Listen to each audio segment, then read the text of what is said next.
So our first speaker for tonight is Yuhan Yao. Yuhan is a Miller postdoctoral fellow at UC Berkeley. With a broad interest in time domain astronomy and high-energy astrophysics, she uses wide-field sky surveys and targeted multi-wavelength observations to study the physics of energetic transients, such as the disruption of stars by massive black holes and the explosions of stars. Yuhan obtained her PhD in June 2023 from Caltech and received her BS in astronomy from Peking University in 2018. So without further ado, please take it away, Yuhan. Thank you.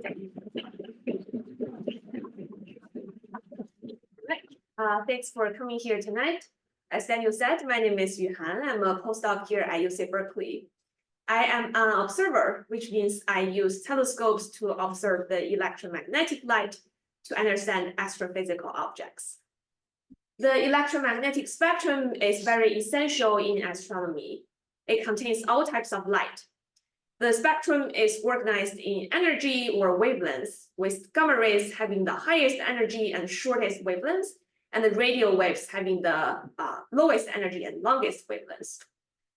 So to begin with, at the higher energy end, we have the gamma rays, which are emitted by the most energetic and extreme events in the universe, such as the relativistic outflows from neutron stars and black holes. Here you are seeing an out-sky image in the gamma ray band in the galactic coordinate, which places the midplane of our Milky Way along the center. Next, we have the X-rays. This is the same X-rays that doctors and dentists use to study your body, and airport security uses to study your luggage. X-rays are also emitted by very high energy processes in the universe, such as the hot gas in galaxy clusters and the emission from compact objects. Going down in energy, we have the ultraviolet light. This helps us to study hot young stars as well as regions around supermassive black holes. Here shows an ultraviolet image of the Mira variable star, which is plunging through the Milky Way with an unusually high speed. That's roughly 130 kilometers per second. And this explains this rather long tail that it has left behind. The optical light has a typical wavelength that's about 500 nanometers. This is where our human eyes are most sensitive to and where the emission from the sun peaks at. The optical telescopes reveals stars, galaxies, and nebulae. Here is a beautiful image of the Carina Nebula obtained by the Hubble Space Telescope. Going a little longer to the wavelengths, we have the infrared light, which can penetrate through dusty cloud and reveal dusty environments such as regions of newly forming stars. Telescopes like the James Webb Space Telescope uses infrared to penetrate through planetary systems and to reveal the very first galaxies that formed right after the Big Bang. Microwave telescopes are primarily used to study the cosmic microwave background, which are the leftover radiation from the Big Bang, from the beginning of the universe. So microwave observations can help us better understand the origin and the structure of the universe. And finally, at the longest wavelengths or lowest energy end, we have the radio waves, which are emitted again from stars, galaxies, planets, as well as the distribution of hydrogen in the universe.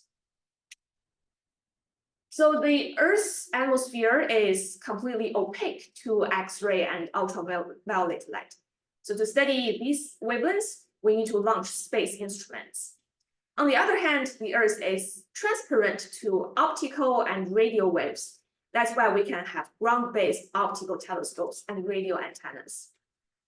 The high-frequency part of the radio wave can penetrate through most of the atmosphere, but not down to the sea level. That's why those millimeter observatories need to be built at higher altitude.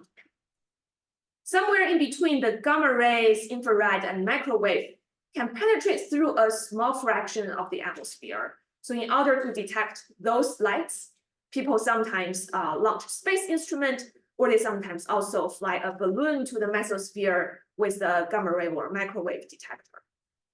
So by combining the information we obtain across the electromagnetic spectrum, astronomers will be able to uncover many of the mysteries of astrophysical phenomena. And the particular type of phenomena I want to focus on today is related to supermassive black holes. But to begin with, I want to first give a motivation by showing this image obtained by the Hubble Space Telescope in the Hubble Deep Field.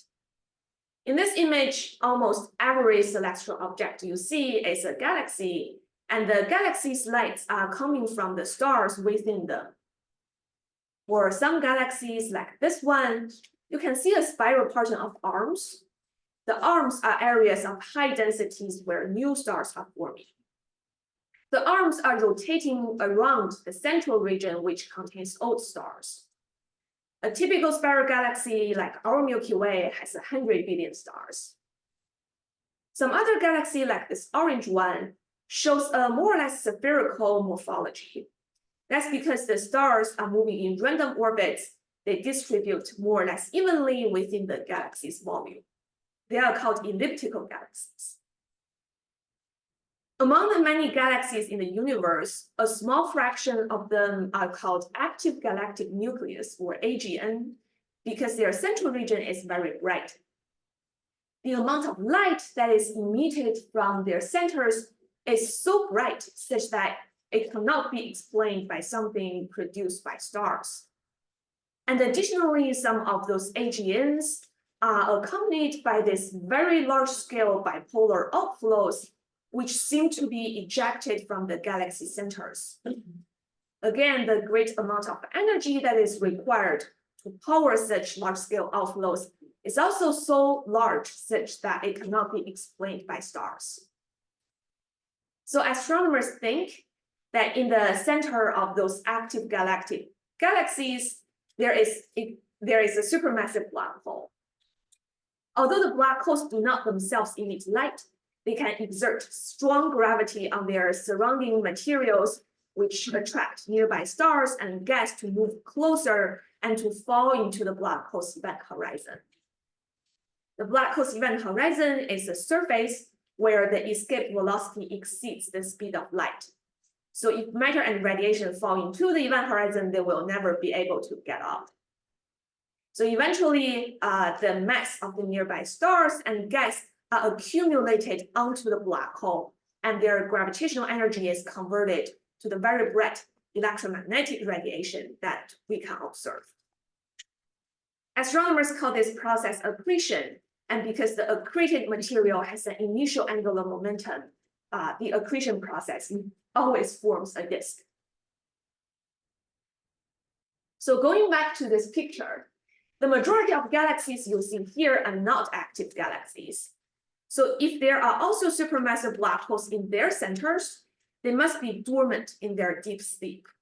Or we say that they decide to go on a diet, they are not in a mood to emit light by actively accreting their surrounding materials. And the best way to look for such a dormant black hole is to look in our own Milky Way galaxy's center. For historical reasons, the center of our own Milky Way is called Sagittarius A star. It was first discovered in 1954 as a radio source. Sagittarius is the name of the constellation. A is an arbitrary letter, and the asterisk was attached because the radio discovery was considered very exciting. So if Sag A star is a truly supermassive black hole, then due to its strong gravity, these nearby stars should orbit around it. And by measuring the orbital motions of nearby stars, we can infer the mass of Sag A star. The physics is very straightforward, but the measurement is very hard to make. Because as the star's light travels thousands of light years to reach the telescopes on Earth, they will need to go through the Earth's atmosphere right at the end of their journey. The cold and hot airs in the Earth's atmosphere are always moving, causing the starlight to twinkle, showing a blurred image. So to solve this problem, astronomers came up with a breakthrough technology called the adaptive optics, which uses lasers light to correct for the Earth's atmosphere distortion. So here you are seeing the Milky Way as it was viewed from the Mauna Kea Observatory. And down here are two 10-meter Keck telescopes. The yellow lights are lasers that's being sent to our science object. When the laser's beam reaches about 90 kilometers high, they will excite a thin layer of sodium atom in the Earth's ionosphere, which provides a point source that serves as an artificial star for the adaptive optics system. Astronomers use the artificial star to model the atmosphere distortion and to make the stars look sharper in the images. So this technique was first adopted by two groups, one led by Andrea Getz at UCLA, and the other led by Reinhard Genzel at MPE and here at UC Berkeley. They independently measured the orbits of stars in this very dense galactic center region, and also independently inferred that the mass of such a star is around 4 × 10⁶, the mass of the sun. This is so heavy such that it can be nothing but a supermassive black hole. I want to stress that the angular scale of this technique is pretty amazing. The particular star called S02, at the pericenter, it is about 18 billion kilometers away from such a star. But this is orders of magnitude shorter than the distance from us to the galactic center. In order to resolve the orbit of this star, we need to have an angular resolution that's on the order of 10⁻⁵ degrees. This is the angular resolution of adaptive optics. And for reference, the moon spans roughly half a degree on the sky. So using adaptive optics, it can help us to weigh the closest supermassive black hole in our own galaxy. But for other black holes in more distant galaxies, they're just too far away such that even adaptive optics is hopeless to resolve the orbit of those galaxies' center stars. So are there other ways to probe massive black holes? Well, there is another effect that astronomers can make use of. General relativity predicts that light will be bent around black holes, creating a shadow surrounded by the photon ray. Here is a figure from the Hollywood movie Interstellar showing the image of a spinning black hole as it would be viewed by an observer nearby. And here is a more recent calculation of this effect, assuming a spherical accretion flow. In this figure, all of the solid lines are routes of light rays that will eventually travel towards the right side of this figure. And the X and Y units are showing in units of gravitational radius. We use the event horizon radius of 2 gravitational radii to depict the surface of this black hole. The light rays are color-coded by where they peak in light. For example, this particular light ray starts here.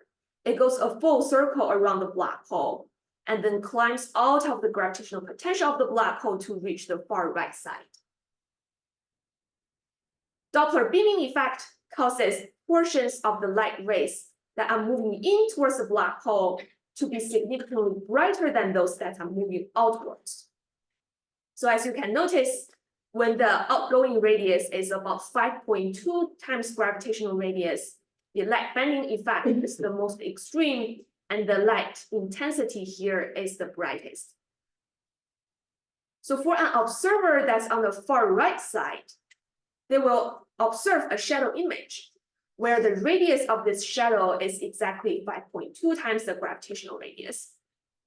This is about 2.5 times the event horizon radius.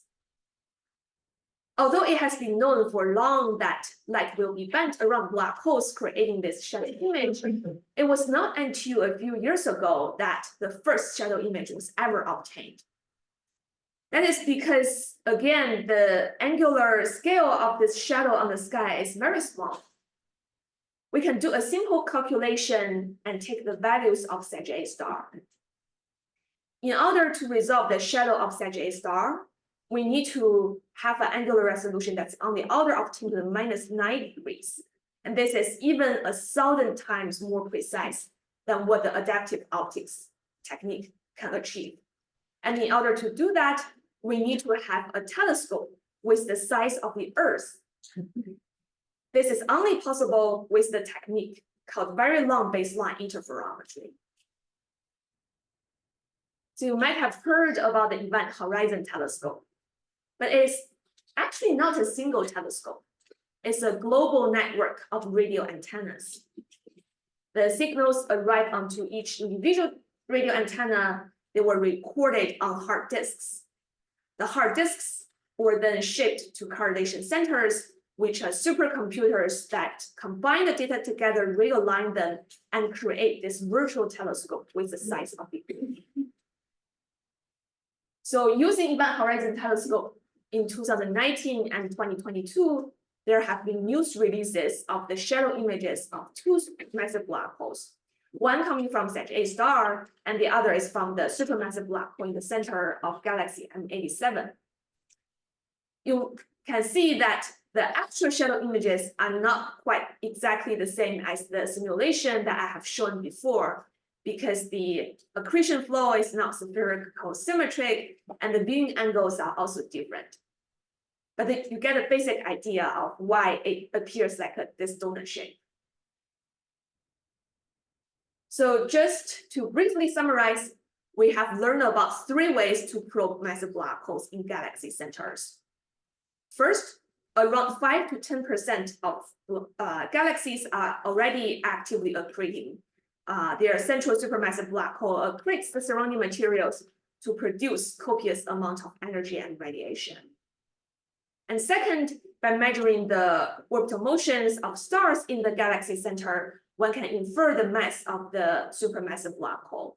But this has only been applied in Sag-A star. And finally, using very long baseline interferometry, one can image the event horizon shadow, but this has only been applied in Sag-A star and M87. So a natural question that arises is that how do we probe the majority of the dormant black holes in other galaxies?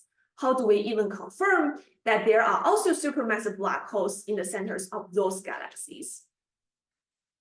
So here comes tidal disruption events, or TDEs, which are astronomical phenomena that can awaken the dormant massive black hole. But to understand why TDEs happen, we need to first figure out what is tidal force. You may know that the ocean's tides comes from the tidal force from the moon.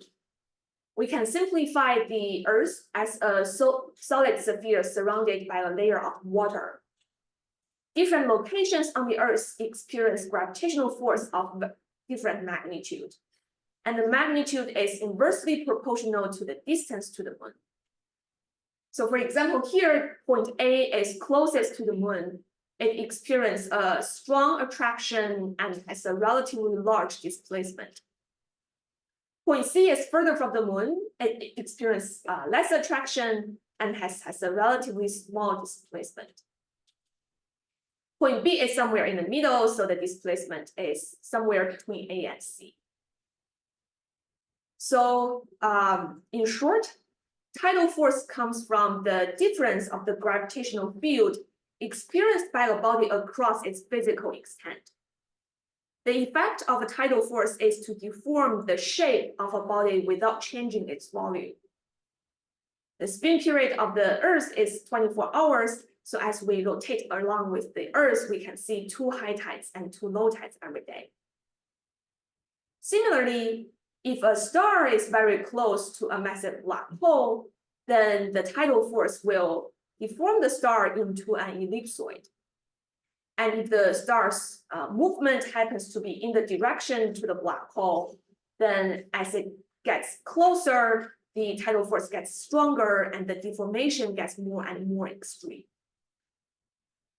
So what I'm going to show next is a movie of this tidal disruption process. This is a very not to scale and artistic depiction. As a star comes too close to a massive black hole in the galaxy center, it will be tidally disrupted and evolve into an elongated stream. Roughly half of the stellar stream remains bound to the black hole. They fall back to get accreted, forming a accretion disk. This produced an observable flare that astronomers can capture, and using the observed TDEs, we can infer the existence of the supermassive black hole. The first theoretical prediction of the TDE phenomena came in 1988. This was made by the British theorist Martin Rees in a Nature article. After that, theorists further predict that the TDEs should be bright in many wavelengths. The newly formed accretion disk should give rise to lower energy X-ray light because the disk is very hot. Whereas there might also be quasi-spherical outflows from the shocks or disk wings that give rise to UV and optical light. If the TDE also has a jet, then the jet itself should produce X-ray emission. And the interaction between the jet and the ambient medium should give rise to a signal that shines bright from radio, millimeter, infrared, all the way to the optical wavelengths. So ever since the first theoretical prediction, astronomers have been trying to find TDEs across the electromagnetic spectrum. So how do they do this? Well, TDEs will appear as new sources on the galaxy centers. They are one type of transients, which are astronomical phenomena that vary their brightness in a short amount of time. People search for transients by taking pictures of the sky and comparing the pictures to find new sources. For example, let's say that we have an image of the beautiful pinwheel galaxy M101 on one day, and a few days later, you take a picture of the same galaxy again. And by comparing the two images, you will notice that there is a new source that has appeared on the edge of this galaxy. I think it should show up here, but it's a little blocked. In this particular case, the new source is a supernova, which comes from the explosion of star. But you can imagine that if the new source appear at the center of this galaxy, then it is very likely to be a star being eaten by the central supermassive black hole. So using this method, the very first tidal disruption event was observationally identified by the Rosette X-ray satellite more than 30 years ago. And after that, a couple more TDEs were found by UV and optical sky surveys, such as the Sloan Digital Sky Survey and the Pan-STARRS survey in Hawaii. But those old surveys in combination can only find 1 or 2 TDEs per year. That's because they are either relatively shallow or they only focus on a very small patch of the sky. Statistically speaking, for each individual galaxy, you need to wait for more than 1,000 years to have an unlucky star who's going into the galaxy center to be disrupted by the black hole, producing a tidal disruption flare that we can observe. So in order to find a couple of TDEs per year, we need to simultaneously monitor thousands to millions of galaxies. And from this perspective, we need to have a survey that first has a large field of view such that it can cover a large fraction of the sky in a short amount of time. And second, it also needs to be relatively deep, being able to detect fainter objects. So during the past few years, I've been part of this collaboration called the Zwicky Transient Facility, or ZTF, which uses the Palomar 1.2 meter telescope to image the entire northern sky every 2 days. This survey was named after the Swiss astrophysicist Fritz Zwicky, who worked most of his time at Caltech. From 1937 to 1948, he supervised the construction of the 1.2 meter telescope, which at that time had a very pioneering design. So this shows what's inside the dome of the 1.2 meter telescope. Here is the night sky. The starlight comes from here, first goes through a corrector lens, and then is reflected by the spherical mirror, and then finally arrived at the focal plane where the camera is installed.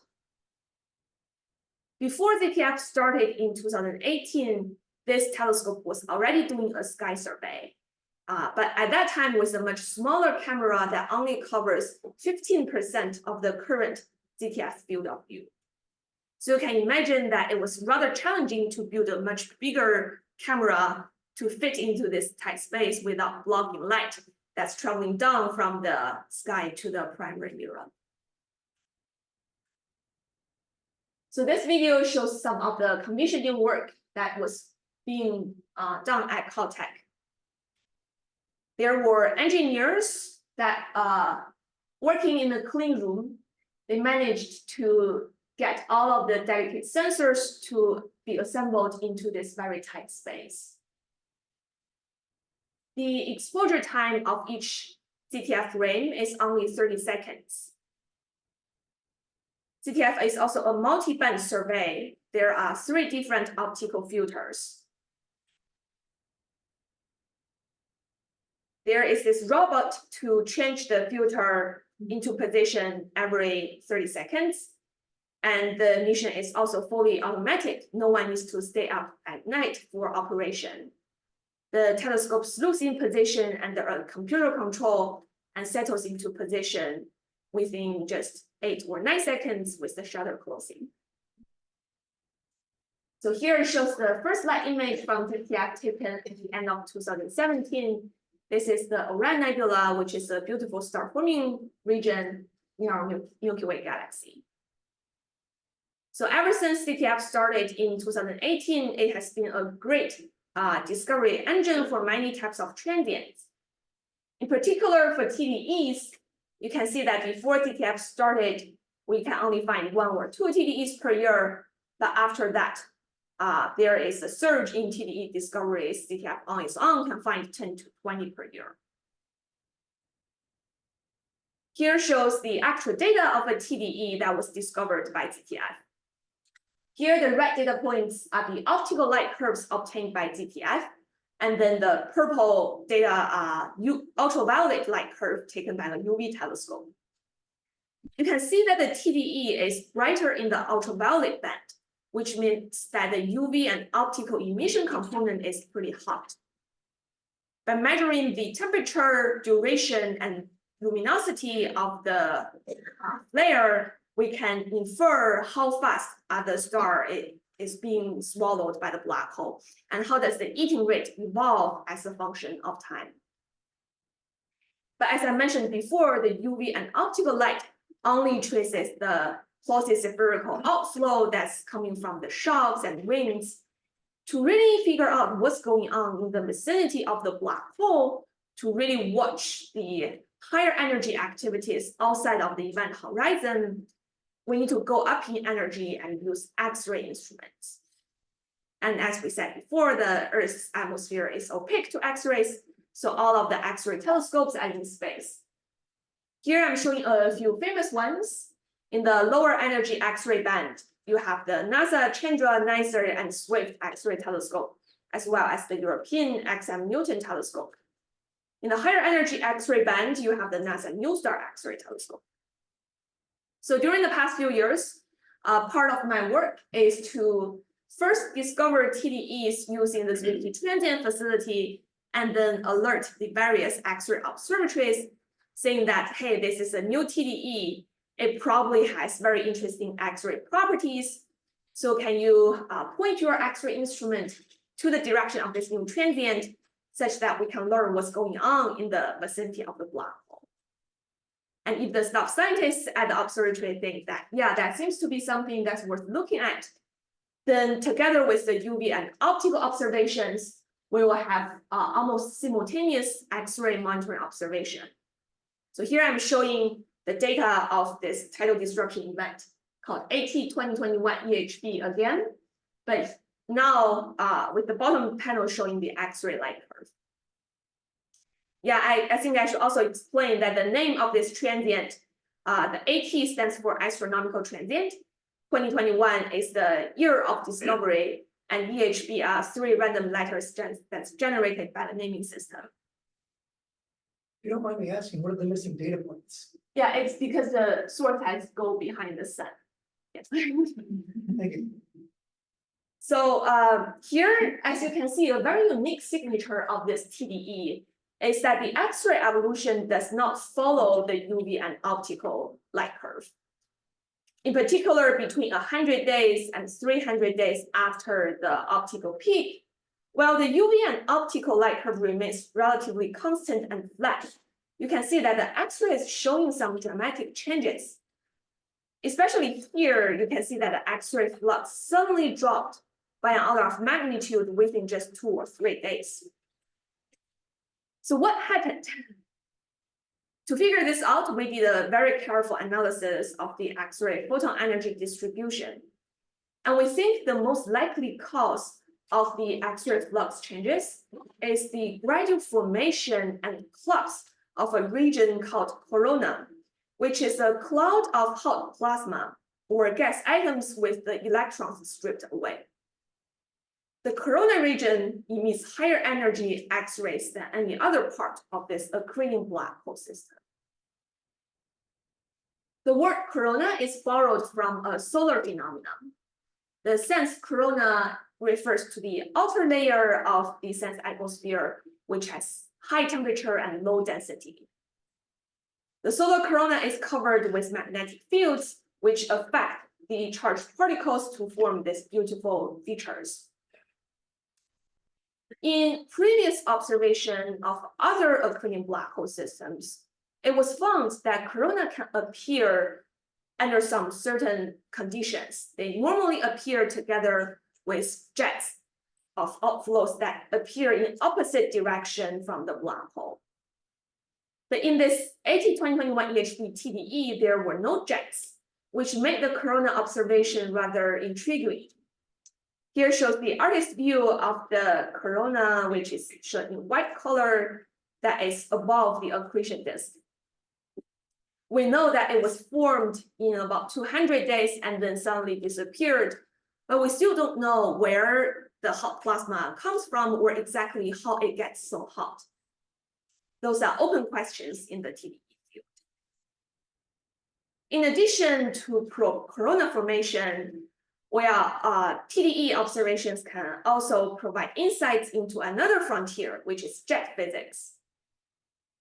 During the disruption of the star and the formation of the accretion disk, we're interested in knowing if the black holes also eject materials in the form of this highly collimated bipolar outflows or jets. This question is motivated by the fact that we already know that about 10% of the active galaxies are observed to be associated with relativistic jets. The AGN jets often exhibit blobs or knots that move at high speeds. Those blobs appear as distinct red features within the jet. So here I'm showing a multi-band image of the jet that's coming from M87. Remember that M87 is one of the 2 black holes for which the Event Horizon Telescope has obtained shadow images for.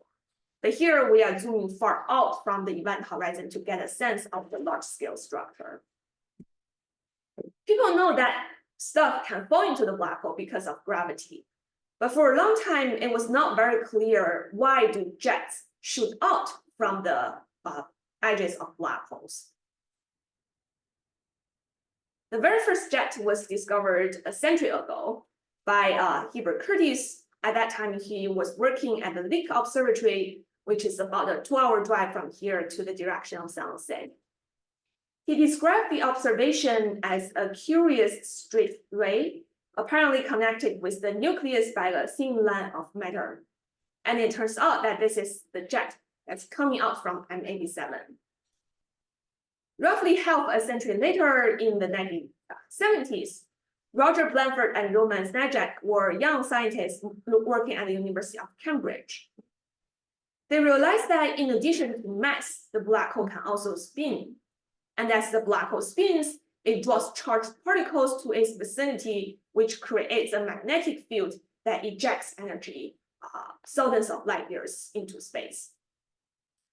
The jet itself comprises of hot gas and magnetic field, which together travel at a speed that's very close to the speed of light. So this means any radiation that's coming out from the jet is beamed along the direction of motion. This cartoon shows the jet launching process in more details. We begin with a purely vertical magnetic field that's threaded through the event horizon on one end and attached to the surrounding material on the other end. The black hole begins to spin at time zero. As the black hole spins, it twists the magnetic field, forming loops that create this toroidal magnetic field. This newly minted toroidal magnetic field creates the magnetic pressure, which then pushes against the ambient medium. So over time, the pressure continues to build as the toroidal field grows, and eventually being able to break through the ceiling and power a jet. The jet then goes onto its merry journey out of its host galaxy. In this so-called Blanford-Najac process or BZ process, the black hole is effectively doing work onto the jet, which then taps into the black hole spin to extract rotational energy. Over the past 2 decades, there have already been numerical simulations showing that the BZ process can be successful in launching a jet, but the essential gradients remain a little bit speculative. The best observational confirmation of the BZ process comes from the polarization image of the M87 black hole. This is again a result from the Event Horizon Telescope. So here you can see those spiral shape that's showing the polarized light of the radio emission. And the spiral shape tells us that the amplitude of the magnetic field is very large. So now we know that ordered and large amplitude magnetic field is essential in creating a jet. The same physics applies to the TDE case. After the star is disrupted and forming an accretion disk, if the black hole is spinning and if the magnetic field is strong enough, it can power a narrow jet. Observationally, we have found that only a very small fraction of TDEs, less than 1% of them, have been associated with relativistic jets. This is a much smaller number than a fraction of active galaxies with jets, which is 10%. So how do we explain the paucity of TDEs with jets? Well, one idea is that the active galaxies have been living for millions of years, so there have been enough time to build up the magnetic field and to maintain a stable jet structure. Whereas in the TDE, the only immediate source of magnetic field comes from the surface of the disrupted star, which cannot provide enough B field to support this very high-speed jet. Up to now, astronomers know of 4 jetted TDEs. This is a pretty small sample, and the most recent discovery was made again by ZTF in the optical band. The name of the source is called AT2022-CMC, and it was discovered in March 2022. Realizing that this is a jetted TDE, we alerted various observatories to obtain multi-wavelength observations. And what we observe is rather interesting. So what's shown here is the spectral energy distribution of the new transient. The y-axis shows the flux. This is shown as a function of frequency. Frequency is proportional to energy. So you have the radio at the lowest energy and the X-ray at the highest energy. UV and optical is somewhere in between. The dashed gray lines show templates of active galactic nucleus with jets. And then the colored points show the observation of this new TDE that's spanning from 1 week to 1 month after the discovery. You can see that for those AGN jets, the flux of each individual point, individual template in the X-ray band is pretty comparable to the flux you get in the radio band. But for the TDE, the X-ray flux is much higher than what you see in the radio, which tells us that there must be some difference between the jet that's coming from the TDEs to the alien jets. And it turns out that the most striking difference is that in the TDE, there is only a single burst of energy ejection, whereas in the case of an AGN, the energy ejection is either continuous or episodic. So AGNs are more or less stable systems, but TDEs are transients. Now, after 2 years of the initial discovery, this AT2022 CMC remains detectable in the radio band. So radio astronomers are continuing monitoring it to figure out what's the total energy of the jet, what's the structure and composition of it, as well as the ambient surrounding this initially dormant black hole. Now, AT2021 EHB and 2022 CMC are just 2 examples. In order to fully understand the tidal disruption event phenomena, we need to have a large sample of TDEs to better characterize their sample properties. That's where ZTF comes in. So here I'm showing the optical light curves of a subset of ZTF discovered TDEs. You can see that they typically rise in a month and then decay slowly over a couple of months. Sometimes it takes the massive black hole up to a few years to fully consume a star. You can also notice that the light curves span a wide range of diversity. That's because no 2 TDEs are the same. The black holes have different mass and spins, and the stars have different densities and velocities. But roughly speaking, the higher the black hole mass, the higher the peak luminosity is, and then the slower the evolution timescale is. So this provides a way for us to infer the mass of the central supermassive black hole by using the observed optical light curve properties. So using large samples of TDEs, we have found that the number density of supermassive black holes in the universe from 10 to the 5 solar masses to 10 to the 7 solar masses is more or less a flat distribution. This is very exciting because if you look at this mass distribution of known compact objects in the universe, previously we were not sure if supermassive black holes below 10 to the 6 solar masses exist or not. But now at least we know that there should be plenty of supermassive black holes down to 10 to the 5 solar masses. But in order to probe even lower black holes going down to 10 to the 4 solar masses, for example, then even ZTF is not deep enough. We need to have a much more sensitive survey to detect those intrinsically much fainter tidal disruption events, which are hosted by lower mass massive black holes.